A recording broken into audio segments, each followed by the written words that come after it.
Yes, welcome to GarageBand Weekly. For another week here, this is our live weekly show all about the world of GarageBand. Whether it's on your Mac, your iPhone, or your iPad, we talk about it all. On the show this week, a new iPhone may be around the corner, but the way it's going to be announced might be a little bit different.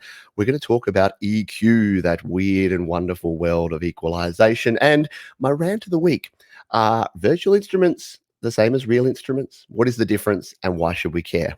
Let's dive into it now with our news and notes for the week. So the number one thing that I've been sort of looking at when I've been looking at any news that's semi-GarageBand related is about this new iPhone that seems to be coming around the corner. So I talked about it briefly last week. It is going to be called, here's the thing, it's going to be called the iPhone SE2 or the iPhone 9 or the iPhone. Yes, that is the latest rumor, is that Apple are going to do their thing like they did with the iPad. They've got precedent for this, where they're just going to rename it the iPhone, which is going to be so confusing for so many people. If you look at the charts that I've got, a couple of charts on my website. One is the iPad buyer's guide, and one's an iPhone buyer's guide, trying to work out the different naming conventions of the iPad 2017 6th generation and iPad 2018 7th generation. Everything that's just called iPad is a pain in the butt. Like, numbering is for a reason. We decided to number things to keep things in order, like centuries, millennia ago, perhaps, so that we knew that, after one comes two, and after two, drum roll, three. So the fact that we're now either considering it being an iPhone 9, which is two less than the current iPhone, but kind of makes sense because it's sitting in that niche between the iPhone 8 and an iPhone 10 or 11, or the iPhone SE2. Again, don't like the whole SE thing, but fair enough. But if we get a new iPhone called the iPhone, yeah, I'm out. I'm not really. But yeah, tell me what you think. Let me know. Do you think that the new iPhone being called the iPhone is as big a deal as I think it is, or should they just actually name things with a numbering convention that makes sense? Speaking of the Apple event, there is rumors of the Apple event that usually happens in March, but for various world events that I'm sure I don't have to point out to folks, live events are being cancelled left and right. So Google's I/O event has been cancelled, and rumor is that Apple will now just make this an online press release, which again, there is precedent for. They've done this in the past with some of their smaller March releases. They haven't always had a live event like their event later in the year.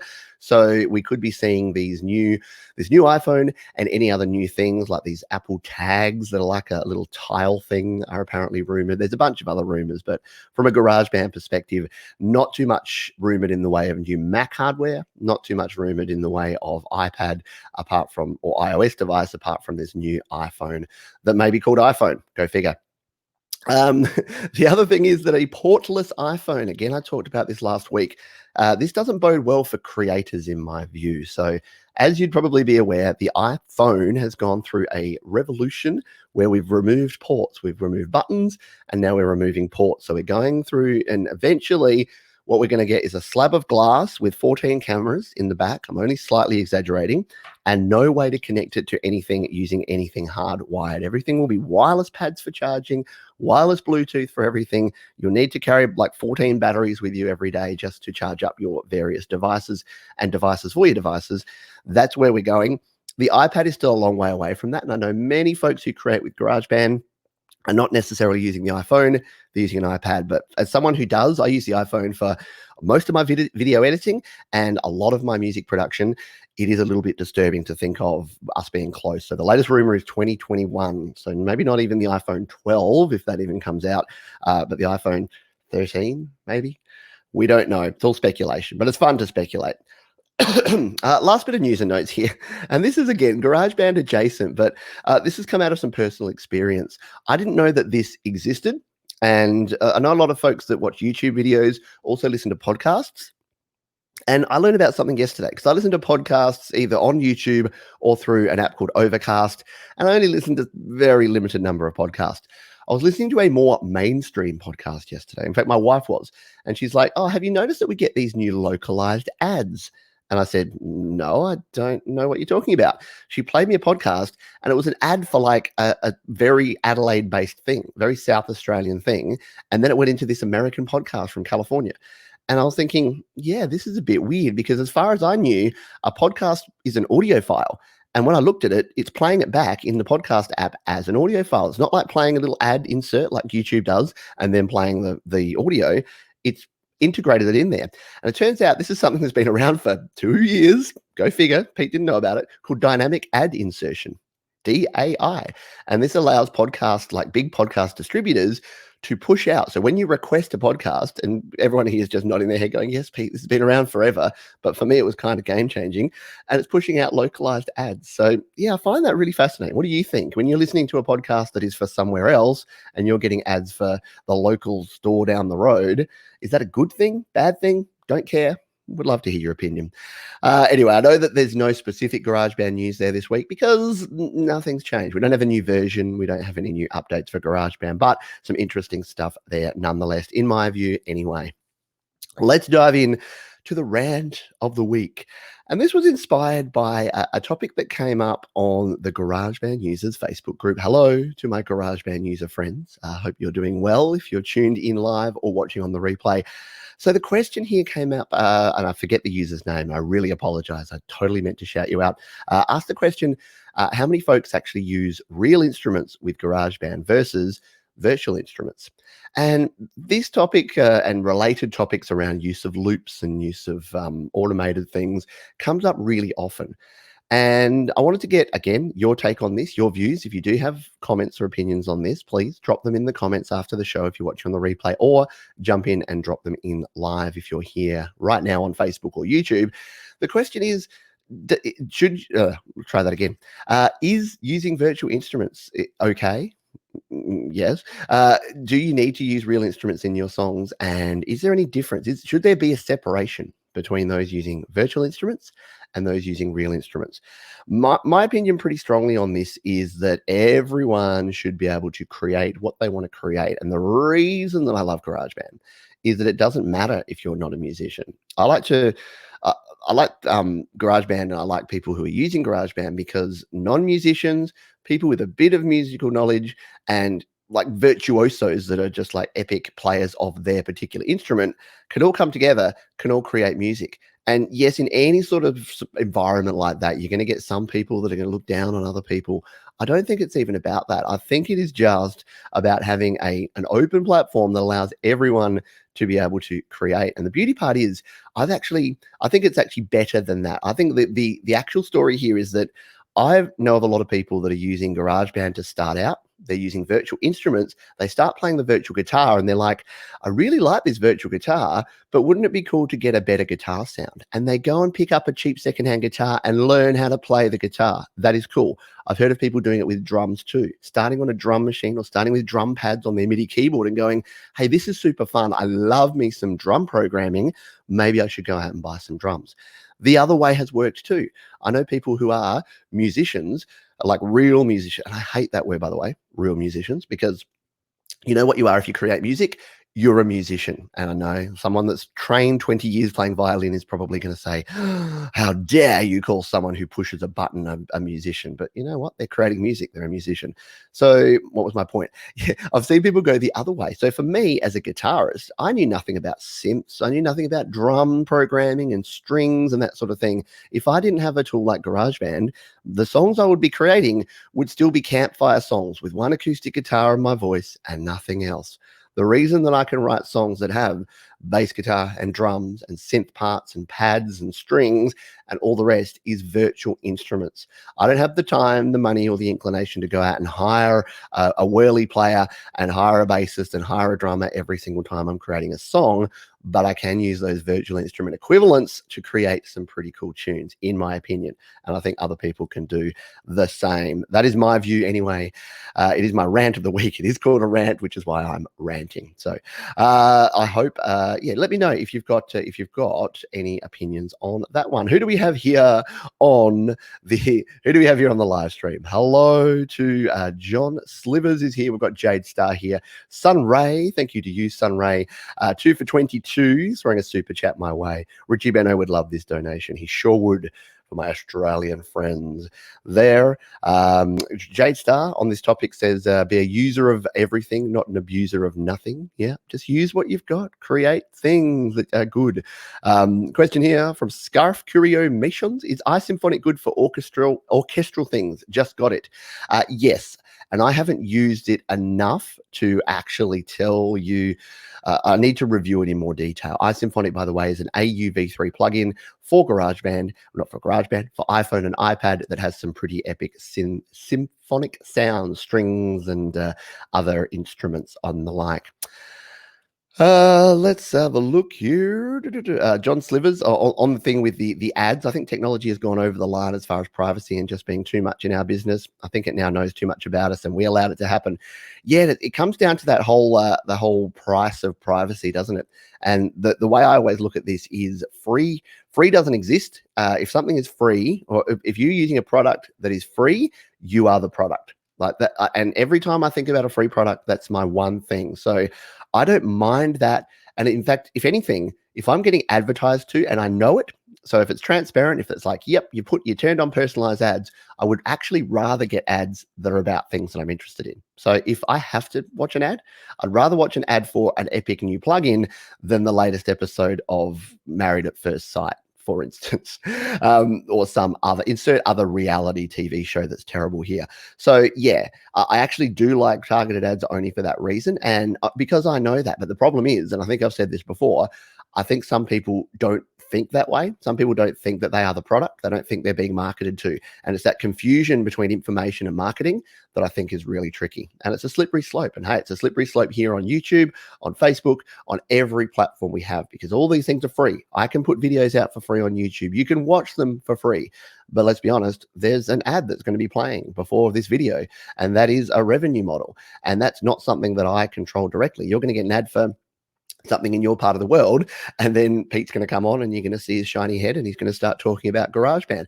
But again, hopefully, or not hopefully, but if you think like I do, you'll hope that you get an ad for something music related because you're watching a music show, as opposed to some random thing just because an advertiser's paid a little bit extra to have it.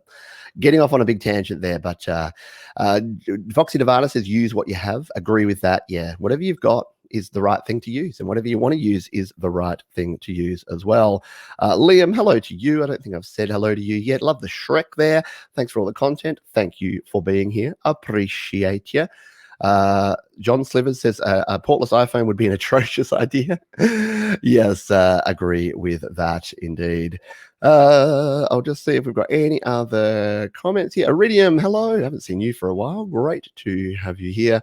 And Michael Turner, who I was chatting to in the pre-show, was saying he was watching a Pink Guy, and I thought he was saying that my contrast or brightness was wrong, but no. Apparently, Pink Guy is a parody rap artist. So it's like when I talk to my children, I don't actually understand much of what they talk about, because they'll be like, Dan TDM, Norris Nuts, other YouTuber you don't know, Pete. We're going to make you feel old. I'm like, yeah, I do feel old sometimes. All righty, let us continue on here. All right, let's come. Where are we up to? Tip of the week. So tip of the week is going to be a bit of a secondary rant, I'm afraid, because I'm in a ranty kind of mood, as you can probably tell. And the tip of the week actually came out of a couple of discussions I had during the week about EQ and about equalization. And what is EQ? Well, the way I've always explained EQ is it's a volume knob for a frequency. So I think people get a little bit hysterical about EQ, the need for EQ, and the use of EQ. When you think about EQ in its simplest form, let's take the visual EQ in GarageBand, for instance. It has a low, a mid, whack, and a high. So you can adjust the low frequencies, the bass, turn the bass up, turn the bass down. The mids, the middle section where your vocals and your guitars and things are sitting, turn it up, turn it down. The high end, that treble, that airy frequency, turn it up or turn it down. That is it. The only thing that a 10-band EQ has is 10 different sections. And the only other thing you can do with EQ is the width of it, which is called the Q setting. So how wide or how narrow the actual notch that you're EQing up and down is. So if you're using an EQ plugin like I recommend, which is LRC5, then you can actually adjust the Q setting. So if you've got one little frequency, say there's a mid-range, if you have a voice like this, like I do, if you sound a bit nasally when you're singing, then you might want to find that frequency between like 1 and 2 kilohertz and just find it. So turn it all the way up, sweep across, find that frequency, and then notch it down using what we call a notch filter. That's a good use of EQ. The question comes down to, do you need to EQ? And do you need to always EQ? My view on this is no, because the thing is, everything already has EQ. Every microphone has its own sort of pattern, its own pickup pattern of what it's going to do with the lows, the mids, and the trebles. And you've probably heard this if you've watched any sort of reviews online. They're like, it has a treble boost around X frequency, or it rolls off the bass. It's got a bass roll-off switch, so it already does that. So a lot of the time, if you're recording a sound with a microphone into a decent quality audio interface and it's going into your song, you don't need to actually EQ it. And people have come to me and said, and I think I ranted about this in a previous show, and said, Pete, I need to EQ this song. I'm like, okay, sure, no problem. What bits of it do you want to enhance or remove? And they sort of stare at me blankly and like, no, I just need to EQ it. I'm like, yeah, okay, but EQing means removing or adding frequencies. So is it too bass heavy, too treble heavy, too mid heavy? Is it muddy around the middle? Do you need to cut out some of that muddiness from your guitars? What is it you need to do? So I guess before you do anything with your music, and the same goes for reverb, the same goes for delay, the same goes for compression, before you automatically reach for that plugin because every time you do a vocal track, you put reverb and compression and delay on it, and every time you do a guitar track, you EQ it, before you actually do that, think about it. Do I need to do this? And if you don't, then don't. That's my tip of the week anyway. Do what you need to, listen to the music, and do what you need to with the music. Hopefully that helps a few people out. A few more comments here from the folks here. Washburn, hello to you. Virtual drums are great for those neighbors still sleeping at 1 a.m. See, that's another great point. Excuse me. Another great point is if you are in an environment, if you're in an apartment, if you're in houses with other people that are close by, if you have children, as you can hear my children jumping around in the background, then yeah, sometimes you need to be able to play quietly. And having a full drum kit and a full Marshall stack that you're miking up for your guitars, you may need to go with some virtual instruments from time to time. Yes, indeed. And Bubba says, Bubba's got a tip here for the targeted ad. Clear up your cache often to trip up the targeted ads. Yeah, exactly. You trip up, change your cache, use a virtual machine, VPN. Like, there's a bunch of different things you can do.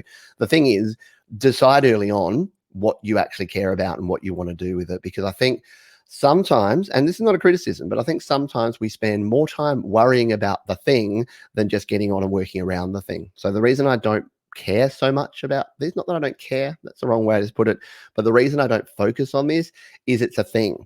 So I don't want to pay $10 a month for Facebook. I don't want to pay $30 a month for YouTube for the rights to upload my videos or to watch other people's videos. I do pay for YouTube Premium because I get Google Play, and that's a different story. But yeah, if you want to have a user pays system, then you can expect a lot more privacy. So when I go to the shops and I hand over $20 in cash and I don't use any cards to scan anything, I expect that no one's going to be tracking me. There's no cameras watching me, caring about what I'm buying. The second I swipe that discount card and the second I swipe my credit card, it's all linked in, and I have that understanding that I'm using that service and they're going to start tracking me. It's the reality. Whether you agree with it or not, it's actually not 100% the point, but it just think about it. Just keep it in mind. The only thing is to keep this stuff in mind. We're getting a little bit off track of the musical side, I know, but some of this stuff is important to keep in mind. Let's roll on, because we've got a couple of things to cover before we finish off, and we're already running pretty long here. So the plugin of the week. Now, the plugin of the week this week is Audio Master Pro. Now, I've covered Audio Master Pro as a standalone app previously. So what is Audio Master Pro? It is a very simple mastering app, and it's relevant at the moment because I'm mastering my latest GarageBand song. I've just finished the mix. I've done some mastering. Jade has actually also mastered the track as well. We'll be talking about that in a later show right here today on the channel. So yep, there's a shameless plug for my video coming up in about 2 hours time. So yes, I've been mastering. And Audio Master Pro. So there's 3 mastering apps that I use, and it kind of goes in this order. If you want to have absolute control over your master, Final Touch is the best app. It's an app for iPad. It'll help you master your track. Number 2 is Grand Finale by Clevgrand.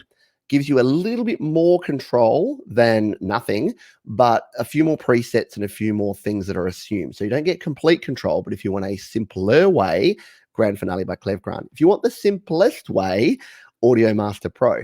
It's a one-time purchase or a subscription model. So if you want to just buy it, I think it's about $20. If you want the subscription model, I think you pay like $3 a month, and then you can use it and then cancel your subscription when you don't want to use it. Say you're mastering 1 or 2 projects and then you won't need it again.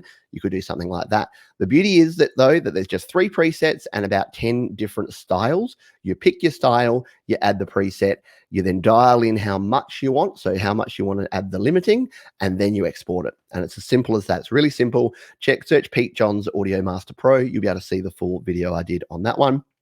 So that is sort of part one of that tip, but it can also be used as an AU plugin. And this is the cool thing about a lot of apps on iPhone and iPad for GarageBand. By the way, they do also make Mac versions of AU plugins and standalone apps as well. So I know I talk a lot about iOS because it's what I focus on.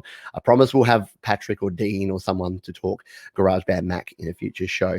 So yeah, so if you're using it with your tracks, you can actually add it to a track. And if you're mastering a song, you've just got your stereo audio track in there, or even on individual tracks. And someone actually asked me about this. So like, do you ever master stems or individual tracks using mastering and limiting? And I kind of don't, but it's totally an option that you can do. So you can actually add it in as an AUV3 plugin onto your tracks and master your tracks right in GarageBand. So it's definitely worth checking out. If you've never tried it or if you've never seen it in action, search my name, Pete Johns Audio Master Pro, and see if it's going to be the sort of plugin that you might want to use.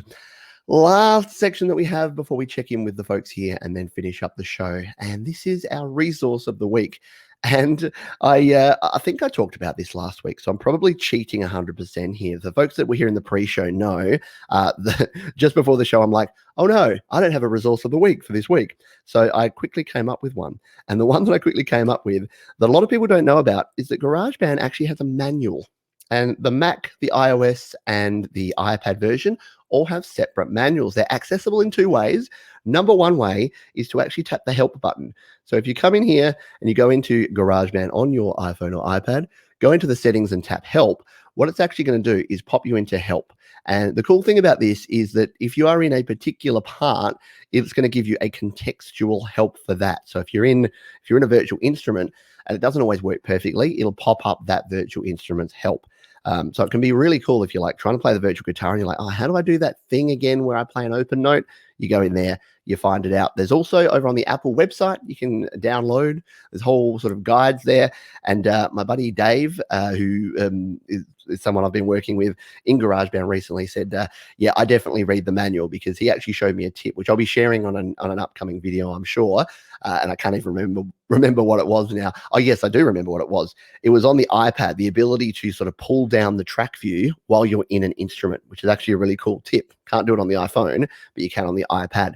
But he found that by reading the manual. And I've said it before, and I may have to actually act on this, but I've kind of been considering doing a series called RTM or RTFM, which is about reading the manual. And I thought I'd go through the manual, because the most annoying thing about a manual is having to actually read it. So again, I think I talked about all of this on the show last week. So I'm probably going to go back to my notes and go, this was actually my resource. No, it wasn't my resource last week. My resource last week was my Studio Live Today GarageBand FAQ, I believe. So yes. Let's just see if there's anyone who has any other questions before we get going here and before we finish off. So I've got a couple of questions here. One from Barry Smith says, Pete, when are you going to use Cubase's 3? So that way I will know how to use between the UR12 interface, UR22C interface, sound quality will be any different. So I'm not expecting the sound quality to be any different with Cubase's 3. It's unlikely, because I'm assuming I'm going to be using, if I'm using the same interface, it's coming in as digital, it's going to be 24-bit, 44.1 kilohertz. The difference will be in the types of virtual instruments, will be in the plugins and the presets and the EQs and any other things that we can actually add flavor. The raw audio, I don't think is going to sound any different, but I am keen to check out Cubase's 3, which I'll be doing soon when I get around to it. I know. And that's why I say, I was saying at the start of the show or in the pre-show, I've been doing a lot of under promising, over delivering lately, which means that I can't commit to time. If I can't commit to a time, I'm not committing at all. So that's why I say a lot of things that might sound wishy-washy, like, yes, I will be doing that in the future. But I don't say, yes, that will be done by this time. And as anyone who's emailed me lately knows, that is the case as well, because again, sometimes I get one email a day, sometimes I get 10. So it just depends on how much workload I have, how many videos I'm producing at the time, how much time I have to actually jump in there. So as I always say, I can't guarantee when I'll get back to you, but I can guarantee that I will get back to you. Luch Vegas says, in the next time I want to release my first song with DistroKid, use your link. My question, when I want to release a cover song, is it okay to name only the name of the song and me as the artist? Good question. So yeah, if you're releasing and it's relevant, because I'm releasing a GarageBand song and I'm using DistroKid. I'll be doing that later today. So again, tune in for that one if you're here live, or check the video if you're watching on the replay. Yeah, so if you're releasing a cover song, you just need to put the name of the song and your name. You don't need to put the name of the original artist. You don't have to put like brackets cover of blah blah blah blah. So if I did a cover of Take On Me by Aha, I just put Pete Johns, Take On Me, and then in the cover song notes, I'd have to put the original songwriter. And that's where it can get tricky, because it's usually not just Aha. What you've usually got to do is go and find who actually wrote the song, because it's usually written by a person or a couple of people, and that's who you need to put in there. DistroKid makes it pretty easy for you to actually find that and to put it in. So yes, if you are releasing a song and it's a cover song, then yeah, that's what you need to do. All righty, I think we are almost done. SM Borthwick says, yes, LRC5 is very good and it's free, so worth road testing. 100%. And John Slivers says that he's actually found the virtual EQ built into GarageBand to be extremely useful and more than adequate. So there's a couple of opinions. I use a combination of both. I must admit, sometimes I'll just grab the virtual EQ, the visual EQ, especially if I just want to give like a little boost here, a little cut there. If it's something like I said before, like the nasally vocals, and I don't want to lose a whole lot of the mid-range, but I just want to notch out a particular part, that's where I think LRC5 can come into its own. And Jade has thrown a link down there. On the ball today, Jade. You're doing exceptionally well, considering for us it is very early morning. So thank you. Thank you for helping me by throwing the links down in the chat for those here live. If you're watching on the replay, I will be updating the description so you can actually link to all of the things. So if you're watching later, you should be able to get access to those. Thank you, everyone, for being here today. This has been GarageBand Weekly for another week. Sorry for all of the rants, but hopefully they were at least a bit entertaining, thought-provoking, or somewhere in between. If you got some value out of this one today, hit the like button. That just tells me that I should be coming back every week and creating new episodes of GarageBand Weekly. Head over to studiolivetoday.com to keep up to date with all of the latest news on mobile and home recording, and to get in touch with me. Thanks again for watching. I'll see you next time.